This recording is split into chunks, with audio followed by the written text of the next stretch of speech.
సామాజిక ఆర్థిక విద్యా ఉపాధి రాజకీయ మరియు కుల సర్వే సమగ్ర ఇంటింటి కుటుంబ సర్వే నిర్వహించాలని ముఖ్య ఉద్దేశంతో మంత్రి మండలి ఫిబ్రవరి 4, 2024 నాడు తీసుకున్న నిర్ణయం ప్రకారం తెలంగాణ శాసనసభ ఫిబ్రవరి 16, 2024 క్రింది విధంగా తీర్మానించడం జరిగింది.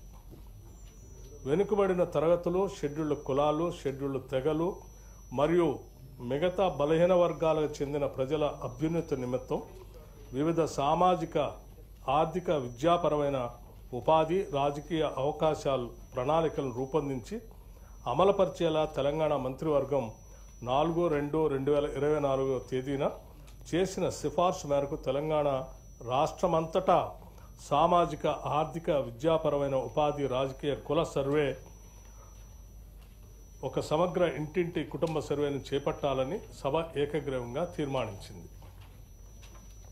ప్రభుత్వం జాగ్రత్తగా పరిశీలించిన తర్వాత రాష్ట్రంలోని వెనుకబడిన తరగతులు, షెడ్యూల్డ్ కులాలు, షెడ్యూల్డ్ తరగతుల ప్రజలు, రాష్ట్రంలోని ఇతర బలహీన వర్గాల స్థితిగతులను మెరుగుపరచడానికి వివిధ సామాజిక ఆర్థిక విద్యాపరమైన ఉపాధి రాజకీయ అవకాశాల కోసం ప్రణాళికను రూపొందించి అమలుపరచడం కోసం తెలంగాణ రాష్ట్రమంతటా సామాజిక ఆర్థిక విద్యా ఉపాధి రాజకీయ మరియు కుల సర్వే చేపట్టడం కోసం 10/10/2024 తేదీన జిఓఎంఎస్ నెంబర్ 18ను జారీ చేసింది.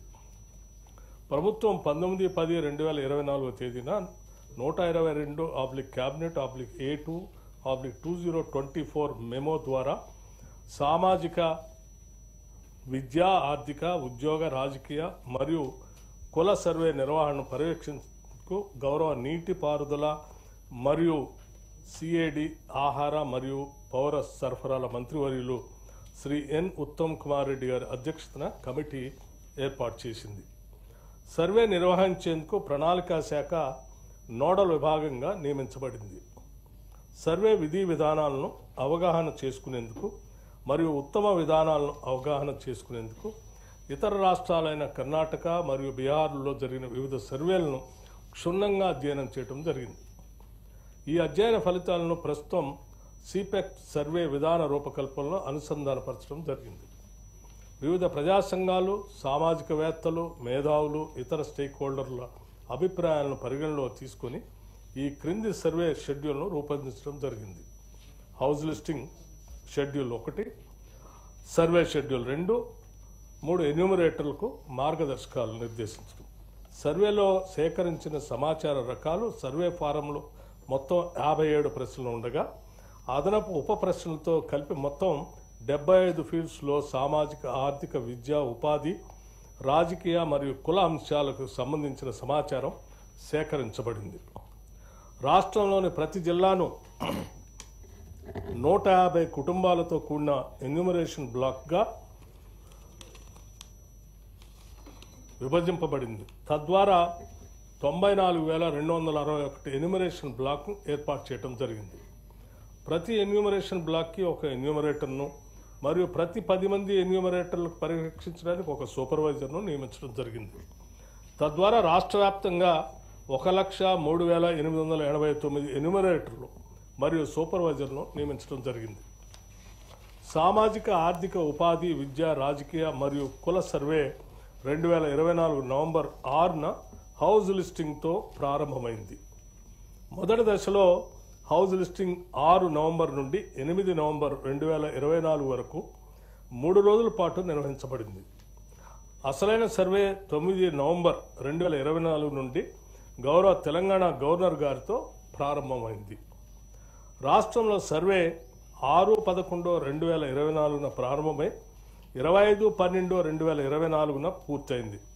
50 రోజుల్లో సర్వే ముగిసే సమయానికి మొత్తం సర్వే చేసిన కుటుంబాల సంఖ్య గ్రామీణ ప్రాంతంలో 66,99,602 మరియు నగర ప్రాంతంలో 45,15,532 కాగా మొత్తం సర్వే చేసిన కుటుంబాల సంఖ్య 1,12,15,134. హౌస్ లిస్టింగ్ చేసిన మొత్తం 1,15,71,457 కుటుంబాలు కాను 1,12,15,134గా ఉంది. ఇది సర్వే కవరేజ్ను 96.9%గా సూచిస్తుంది. ఇతర కారణాల వల్ల సర్వే చేయని కుటుంబాల సంఖ్య 3,56,323. ఎక్కువగా సర్వే చేయని కుటుంబాలు జిహెచ్ఎంసి మరియు ఇతర నగర ప్రాంతాల్లో ఉన్నాయి. రాష్ట్రంలో డాటా ఎంట్రీ 20/11/2020 ప్రారంభమై 25/12/2024 పూర్తయింది. డాటా ఎంట్రీ పూర్తి చేయడానికి మొత్తం 36 రోజులు పట్టింది. 2024 ఫిబ్రవరి 4న మంత్రిమండలి తీసుకున్న నిర్ణయానికి అనుగుణంగా సర్వే అన్ని అంశాల్లో 1 సంవత్సరం లోపున విజయవంతంగా పూర్తి చేయబడింది. ఇది సమర్థవంతమైన అమలు మరియు సకాలంలో లక్ష్యాలు సాధనను ప్రతిబింబిస్తుంది. ఈ క్రింది సర్వే డేటా మరియు ఫలితాలు పూర్తిగా తెలంగాణ నివాసితులు ఎన్యూమరేటర్లకు స్వచ్ఛందంగా చెప్పిన సమాచారంపై ఆధారపడ్డాయి. ఈ సర్వేలో నమోదైన కుటుంబాల ఆధారంగా రాష్ట్రంలో